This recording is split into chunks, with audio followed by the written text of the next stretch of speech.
Hello friends, welcome to my channel. આજે આપણે વિભાજ્યતાની ચાવી ભાગ 3 વિશે જોઈશું. એની અંદર છે 10 ની ચાવી. તો 10 ની ચાવી એટલે શું? તો કે જે સંખ્યાનો એકમનો અંક એટલે કે છેલ્લો અંક શૂન્ય હોય તો તે સંખ્યાને 10 વડે નિશેષ ભાગી શકાય. ઉદાહરણ જોઈએ તો કે 6030, એમાં એકમનો અંક કયો છે? તો કે શૂન્ય, એટલે કે 6030 ને પણ શેના વડે 10 વડે નિશેષ ભાગી શકાય. પછી છે 930, તો એનો એકમનો અંક કયો? તો કે શૂન્ય, એટલે 930 ને પણ 10 વડે નિશેષ ભાગી શકાશે.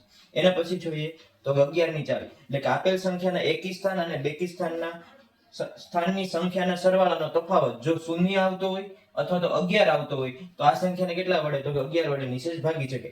એ ઉદાહરણ જોઈએ તો કે 62909 છે, એમાં સૌપ્રથમ એકી સ્થાન એટલે કે 1, 3 અને 5 આ ત્રણેયનો સરવાળો કરીએ તો કેટલા થાય? તો 6 + 9 + 9 એટલે કેટલા થશે? તો કે 24.